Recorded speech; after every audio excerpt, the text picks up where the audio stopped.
Caribbean सागर के बीच एक परिवार अपनी यॉट पर छुट्टियां मना रहा होता है। माँ जूलिया तैरने के लिए पानी में कूद जाती है। आराम करते समय उसे कुछ अजीब महसूस होता है, लेकिन क्योंकि आसपास कुछ दिखाई नहीं देता, वह सोचती है कि शायद उसका भ्रम होगा। कुछ सेकंड बाद वही अजीब एहसास फिर होता है। इस बार भी कुछ नजर नहीं आता, लेकिन अब वह घबरा जाती है और यॉट की तरफ तैरना शुरू करती है। तभी अचानक कोई उसकी टांग खींचने लगता है और वह मदद के लिए जोर जोर से चिल्लाने लगती है। उसकी बेटी कैसी हेडफोन लगाकर म्यूजिक सुन रही होती है, इसलिए उसे कुछ सुनाई नहीं देता। पति टॉम और बेटा बेन मछली पकड़ने में व्यस्त होते हैं। जूलिया पानी के ऊपर टिकने की कोशिश करती है, लेकिन मुंह में पानी जाने की वजह से चिल्लाना मुश्किल हो जाता है। थोड़ी देर बाद टॉम को एहसास होता है कि काफी देर से उसने जूलिया को नहीं देखा। वह यॉट पर उसे ढूंढता है और फिर अपनी पत्नी को खतरे में देख लेता है। वह बच्चों को बुलाता है, यॉट को उस तरफ ले जाता है और पानी में कूद जाता है। जल्दी से जूलिया तक पहुंचकर उसे संभालता है और यॉट की ओर तैरता है। बच्चे दोनों को ऊपर खींच लेते हैं। परिवार जूलिया को संभालता है, लेकिन जूलिया खुद को समझाती है कि शायद लहरों की वजह से ऐसा हुआ होगा। रात को सब मिलकर बेन का जन्मदिन मनाते हैं। कैसी को उसके बॉयफ्रेंड का कॉल आता है, तो वह लैपटॉप लेकर बाहर चली जाती है। वीडियो कॉल में उसका बॉयफ्रेंड दिखाता है कि शहर के ऊपर बड़े बड़े काले बादल छा गए हैं। कॉल ग्लिच होकर फ्रीज हो जाती है। कैसी यह बात परिवार को बताने आती है, लेकिन टॉम कहता है कि शायद जमीन से दूर होने की वजह से सिग्नल कमजोर है। तभी सबको एक आवाज सुनाई देती है। वे सब बाहर जाते हैं और देखते हैं कि व्हेल मछलियों का एक समूह गुजर रहा है। टॉम समझाता है कि व्हेल मछलियां हमेशा पृथ्वी के मैग्नेटिक फील्ड को फॉलो करती हैं, लेकिन जब तूफान आता है तो वे कंफ्यूज हो जाती हैं। अचानक यॉट जोर से हिलती है और बेन गिर जाता है। टॉम को चिंता होती है कि कहीं यॉट को नुकसान तो नहीं पहुंचा, इसलिए वह डाइव करके नीचे चेक करने चला जाता है। कुछ देर बाद वह सतह पर वापस आता है, लेकिन उसके कंधे पर एक बड़ा घाव होता है। जूलिया तुरंत उसका जख्म सीती है। टॉम बताता है कि पानी के अंदर उसे ऐसा लगा जैसे उसके पीछे कोई बहुत बड़ा जीव था, लेकिन जब उसने मुड़कर देखा तो प्रोपेलर से कट लग गया। वह कहता है कि जो भी चीज थी बहुत बड़ी थी। टॉम को यॉट पर काफी नुकसान दिखाई देता है, इसलिए उन्हें मदद बुलानी पड़ती है। जूलिया बार बार रेडियो पर कोशिश करती है। कैसी फोन पर सिग्नल ढूंढती है, लेकिन कुछ भी काम नहीं करता। तभी कैसी को एक अजीब सा जीव दिखाई देता है और वह चिल्ला उठती है, लेकिन वह तो बस बेन होता है जो मास्क पहनकर मजाक कर रहा होता है। कुछ देर बाद यॉट पूरी तरह बंद हो जाती है और समुद्र के बीच में फंस जाती है। जूलिया रेडियो में एक आवाज सुनती है, लेकिन आवाज इतनी खराब होती है कि उसे कुछ समझ नहीं आता। टॉम परिवार को बताता है कि उनके पास सिर्फ 4 दिन का खाना पानी बचा है और अब उन्हें किसी मछली पकड़ने वाली नाव का इंतजार करना होगा। अचानक रडार पर कुछ डिटेक्ट होता है और परिवार को एक अजीब सी आवाज सुनाई देती है। सब दौड़कर बाहर आते हैं और हैरानी से देखते हैं कि कई सारे उल्कापिंड जमीन पर गिर रहे हैं। जहां जहां उल्कापिंड गिरते हैं वहां बड़े धमाके होते हैं। एक उल्कापिंड पानी में उनके पास गिरता है तो टॉम तुरंत यॉट को चलाने की कोशिश करता है। इंजन मुश्किल से चलता है, लेकिन तभी एक और उल्कापिंड उस इलाके को हिट करता है। परिवार डर के मारे एक दूसरे को कसकर पकड़ लेता है। तभी टॉम को समझ आता है कि जो आग के गोले गिर रहे हैं वे उल्कापिंड नहीं बल्कि सैटेलाइट्स हैं। उसी वक्त बेन देखता है कि यॉट से धुआं निकल रहा है। टॉम चेक करता है और कंफर्म होता है कि इंजन खराब हो गया है। हवा तेज होने लगती है तो फैमिली यॉट के अंदर छुप जाती है, बिना ये नोटिस किए कि कंपास बहुत तेजी से घूम रहा है। यॉट जोर जोर से हिलने लगती है। बेन फिर से गिर जाता है और इस बार उसे चोट भी लग जाती है। लहरें तेजी से यॉट से टकरा रही होती हैं। टॉम स्ट्रगल करके बाहर जाता है और लाइफ जैकेट्स लेकर आता है। तभी पावर चली जाती है। टॉम तुरंत पावर बॉक्स का बटन प्रेस करता है और लाइट वापस आ जाती है। उस वक्त बेन नोटिस करता है कि जूलिया की नाक से खून बह रहा है। जूलिया को चक्कर आने लगते हैं, जबकि कैसी सिंक पर जाकर उल्टी कर देती है। टॉम रेडियो ट्राई करता रहता है पर सिग्नल नहीं मिलता। अचानक एक तेज हाई पिच्ड नॉइज आती है और हवा और भी स्ट्रांग हो जाती है। जूलिया दरवाजे बंद करने की कोशिश करती है, पर एक हैच खुल जाता है और हवा खिड़कियां तोड़ने लगती है। टॉम एक फ्लेयर जलाता है और थोड़ी देर बाद अंधेरा छा जाता है।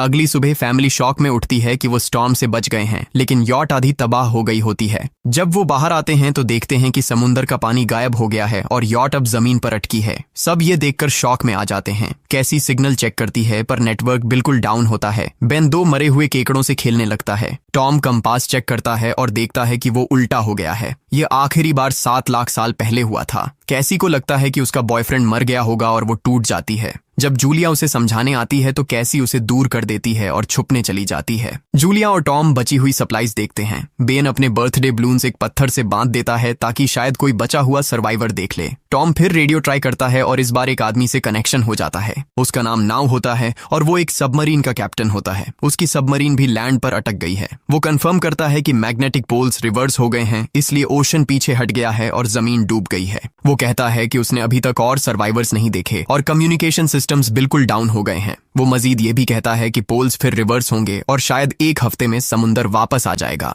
वो फैमिली को वार्न करता है कि जितना हो सके ऊंची जगह चढ़ जाओ, क्योंकि जब पानी वापस आएगा तो वो बहुत खतरनाक होगा। वो बोलता है उसका पार्टनर क्रैश में मारा गया और सबमरीन में बस 3 लोगों की ही जगह है। जूलिया और टॉम उससे कहते हैं कि प्लीज हमारे बच्चों को बचा लो। वो उन्हें अपने कोऑर्डिनेट्स दे देता है। टॉम कैलकुलेट करता है कि सबमरीन तक पहुंचने में 2-3 दिन लगेंगे। वो फैमिली से कहता है आज रात अच्छे से आराम कर लो, कल सुबह हम निकलेंगे। अगली सुबह फैमिली सामान पैक कर रही होती है, तभी टॉम को पास में कुछ हिलता हुआ दिखता है। वो एक लंगड़ा आदमी होता है जिसके हाथ में हार्पून होती है और साथ में एक कुत्ता लगातार भौंक रहा होता है। टॉम उसके पास जाता है और उसे पानी की बोतल देता है, लेकिन वो आदमी कुछ ऐसी भाषा में बोलता है जो टॉम समझ नहीं पाता। पानी पीने के बाद वो अजनबी अचानक टॉम के सिर पर बोतल मारता है और चेहरे पर जोर का लात मार देता है। जूलिया डर के मारे भागती है, लेकिन तब तक देर हो चुकी होती है। वो आदमी टॉम के पेट में हार्पून घुसा चुका होता है। टॉम कुछ पल तक तड़पता है और फिर वो उसकी गर्दन भी काट देता है। फिर वो आदमी जूलिया के पीछे भागता है और उस पर हार्पून फेंकता है, जिससे उसके कंधे में चोट लग जाती है।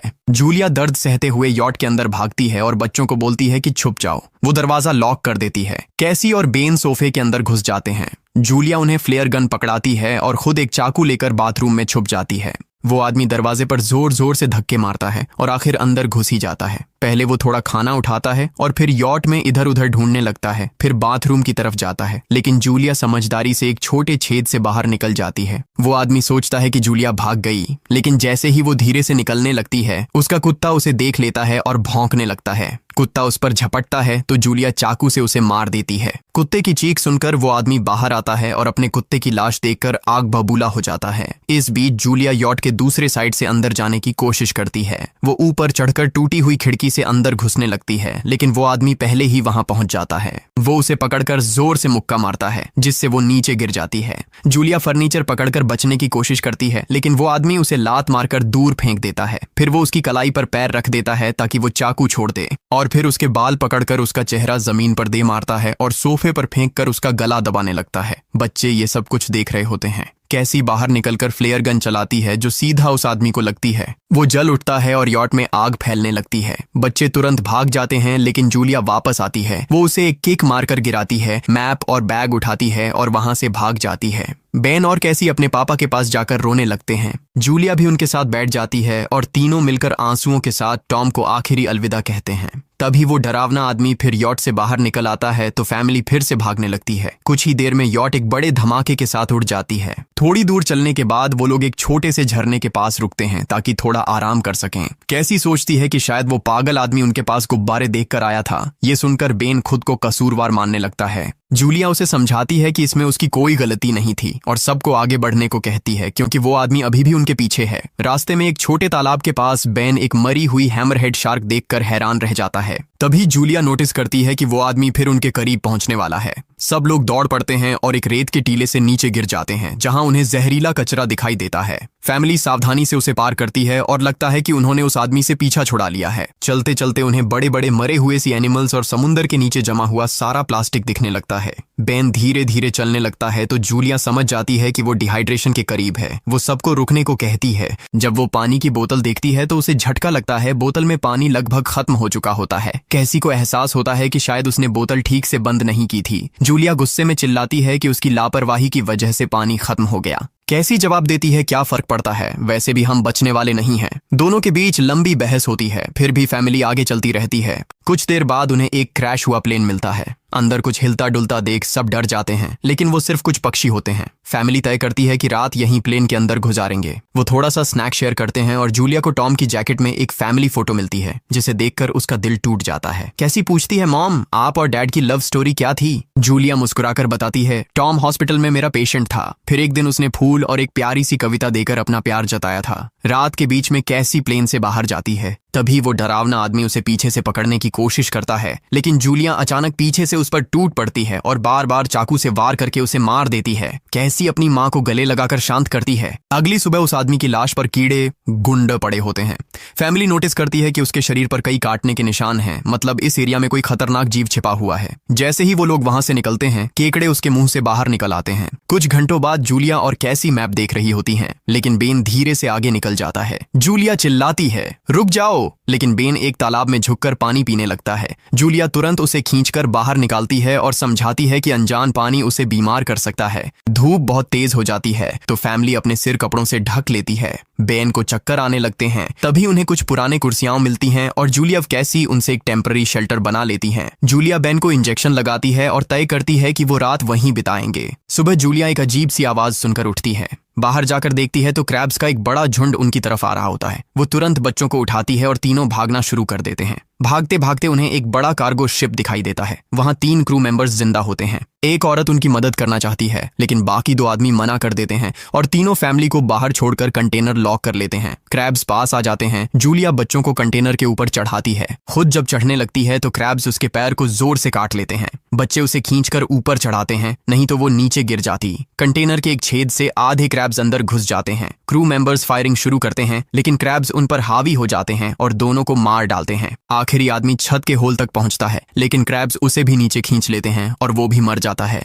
जूलिया अपने जख्म पर पट्टी बांधती है और बेहोश हो जाती है। कुछ देर बाद जब वो उठती है तो खुद को रेत के तूफान के बीच अकेली पाती है। वो घबराकर बच्चों को ढूंढने लगती है। एक मरी हुई औरत का हथियार उठाती है और जोर जोर से चिल्लाती है। कैसी उसकी आवाज सुनकर लौट आती है और बताती है कि वो और बेन मदद ढूंढने गए थे, लेकिन कोई नहीं मिला। फिर दोनों बेन से मिलते हैं, जिसे एक खुला कंटेनर मिलता है जहां वो तूफान खत्म होने तक रुक सकते हैं। जूलिया टॉम का लाइटर निकालती है और अपने जख्म को जलाकर बंद करती है, जो बेहद दर्दनाक होता है। तूफान थमने के बाद उन्हें एक और कंटेनर मिलता है जिसमें बहुत सारी पानी की बोतलें होती हैं। बॉडीज चेक करते वक्त उन्हें एक रेडियो और एक गन भी मिलती है। जूलिया नाव से संपर्क करती है और बताती है कि मैप खो गया है। इस पर नाव बताता है कि उन पर आर्थ्रोपॉड्स ने हमला किया था, वो अबिस के जीव हैं जो ऑक्सीजन की वजह से पूरी तरह पागल हो चुके हैं। अब नाव फैमिली को जल्दी करने को बोलता है, क्योंकि उसके इंस्ट्रूमेंट्स ने कैलकुलेट किया है कि समुद्र उम्मीद से ज्यादा जल्दी वापस आएगा और उनके पास सिर्फ कुछ घंटे बचे हैं। वो एक फ्लेयर शूट करता है और फैमिली उस दिशा में चलना शुरू करती है।